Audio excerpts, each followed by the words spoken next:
نون والقلم وما يسطرون ما أنت بنعمة ربك بمجنون وإن لك لأجرا غير ممنون وإنك لعلى خلق عظيم الله أكبر বলেন মুসলমান ভাইরা আমার আল্লাহর নবী বলেন মুসলমান ও মুসলমান তোমার যখন মৃত্যুর সময় হয়ে যাবে তোমার সন্তান যদি তোমার পাশে দাঁড়িয়ে আল্লাহর কোরআন পড়ে খোদার কসম করে বলি মুসলমান আমার আল্লাহ রব্বুল আলামিন তোমাকে কোন সময় মৃত্যুর আযাব দিবে না।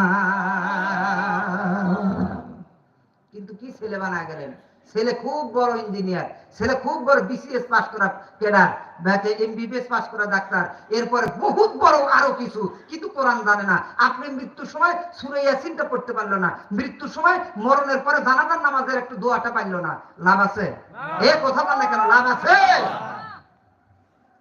সাকিব আল হাসান বহুত বড় একটা খেলোয়াড় বাংলাদেশে, চিনেন আপনারা? তার অনেক সুনাম। তে ওর বাপকে জিজ্ঞাসা করা হয়েছে আপনার বেটা এত বড় খেলোয়াড়, তো আপনি কি মনে করেন? তো উনি বলছে যে আমার জীবন সার্থক, আমার ছেলে এত বড় সুনাম ধন্য খেলোয়াড়।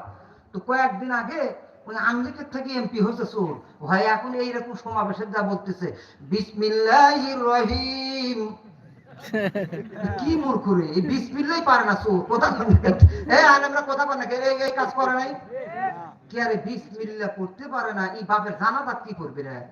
কথা বল না কেন, ঠিক না ভাই? ঠিক। আচ্ছা এর বাপ সফল না বিফল? সবাই বলতে হবে সফল না বিফল? সফল তো ওই বাবা, কসম খোদা ওয়াল্লাহি তাল্লাহি বিল্লাহ, আল্লাহর পয়গম্বর বলছেন সফল তো ওই বাবা, সফল তো ওই বাবা, সফল তো ওই বাবা। বাবা লাশ দাঁড়িয়ে গেছে সন্তান সামনে নিয়ে, আল্লাহুম্মা ফিল হাইয়িনা ওয়া মাইয়িতিনা, আল্লাহর বান্দা বাচ্চা বলছে, ছেলে বলছে আল্লাহ আমার বাপকে তুমি ক্ষমা করে দাও। কসম খোদা সন্তানের জবান থেকে কথা বের হওয়ার আগেই আল্লাহ পাক কবরখানা কিয়ামত পর্যন্ত জন্য জান্নাতের বাগিচা বানিয়ে দেন। কষ্ট হচ্ছে বাবা? আল্লাহ। আপনারা বলতে পারেন হুজুর আমার ছেলেকে আমি বাংলা পড়াবো, বড় শিক্ষিত বানাবো, আমার কোনো আপত্তি নাই, কারণ আমার মতো মৌলবীর যেমন দরকার আপনার মতো ইঞ্জিনিয়ারের দরকার আছে, ঠিক না ভাই? ঠিক। আপনি পড়ান, কোনো সমস্যা নেই, আপনি প্লে পড়ান, নার্সারি পড়ান, কেজি 1 পড়ান, কেজি 2 পড়ান, কেজি 3 পড়ান, 5 পড়ান, 6 পড়ান, 7 পড়ান, 8 পড়ান, জিএসসি পড়ান, এসএসসি পড়ান, আইএ পড়ান, বিএ পড়ান, এমএ পড়ান, এমফিল পড়ান, বিপিএমবিএল পড়ান, বিসিএস পড়ান, পিএইচডি পড়ান, এলএলবি পড়ান, এমবিবিএস পড়ান, এফসিপিএস পড়ান, এফআরসিএস পড়ান, সব পড়ান, মাঝখান থেকে কোরআন শরীফ শিক্ষা দেন। কসম খোদার এমবিবিএস হলো লাভ, এফসিপিএস করলেও লাভ, এলএলবি করলেও লাভ, বিসিএস পিএইচডি করলেও লাভ। কোরআন শরীফ থাকলে যে কোনো শিক্ষা করেন কোনো আপত্তি নাই, কিন্তু কোরআন শরীফ থাকতেই হবে বাধ্যতামূলক। কথা বল না কেন, ঠিক না? ঠিক। কষ্ট হচ্ছে বাবারা, কষ্ট হচ্ছে আপনাদের? তো কোরআন শরীফ পড়ে না, তাদের একটা আপত্তিও আছে। কি কয় চাচা, কি কয়?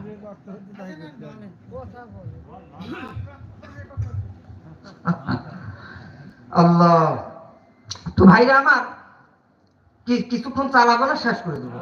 এত বেদান্ত নারায় তাকবীর,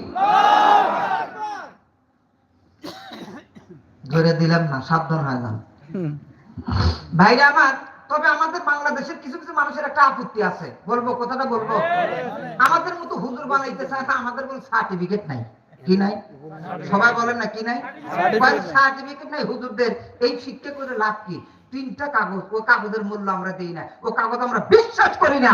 আমাদের বিশ্বাস হলো আমার আল্লাহ পাক। কথা বল না কেন, ঠিক না? ঠিক। ওই সার্টিফিকেট মানে ডকুমেন্ট, আপনি 3টা কাগজের ডকুমেন্ট নিছেন, আমাদের আলেমদেরও ডকুমেন্ট আছে। আপনারা যদি অনুমতি দেন আর বিরক্ত না হন, 1 মিনিটে এই ভুলটা আজকে ভাঙিয়ে দিয়ে যাবো। কওমি মাদ্রাসার আলেমদেরও সার্টিফিকেট আছে। কথা বল না কেন, ঠিক না? এই বাবারা বলবো বলবো বলেন। মুসলমান ভাইরা আমার আর কার কি আছে আমি জানি না, আমারটা শুনে যান বাবা। মুসলমান ভাইরা আমার আলেমদেরও কিন্তু সার্টিফিকেট আছে বাবা। এই মুসলমান ভাইরা আমার আমারটা শুনে দেন বাবা। আমার জীবনের প্রথম ওস্তাদের নাম কারি আব্দুল আজিজ দামাত বরকাতুল আলিয়া, তার ওস্তাদের নাম হযরত মাওলানা মুফতি মকলেসুর রহমান দামাত বরকাতুল আলিয়া, তার ওস্তাদের নাম কারি আব্দুল সালাম দামাত বরকাতুল আলিয়া, তার ওস্তাদের নাম হযরত ইয়াকুব সাহেব দামাত বরকাতুল আলিয়া, তার ওস্তাদের নাম শাইখুল আল্লামা আজিজ রহমাতুল্লাহি আলাইহি, তার ওস্তাদের নাম হযরত হুসাইন আহমদ মাদানী রহমাতুল্লাহি আলাইহি, তার ওস্তাদের নাম সাব্বির আহমদ উসমানী রহমাতুল্লাহি আলাইহি, তার ওস্তাদের নাম হযরত মাহমুদুল হাসান দেওবন্দি রহমাতুল্লাহি আলাইহি, তার উস্তাদ হযরত কাসিম নানুতুবি রহমাতুল্লাহি আলাইহি, তার উস্তাদ শাহ আব্দুল গনি রহমাতুল্লাহি আলাইহি, তার উস্তাদ শাহ ইসহাক রহমাতুল্লাহি আলাইহি, তার উস্তাদ হযরত শাহ ওলিউল্লাহ মুহাদ্দিস দেওবন্দি রহমাতুল্লাহি আলাইহি।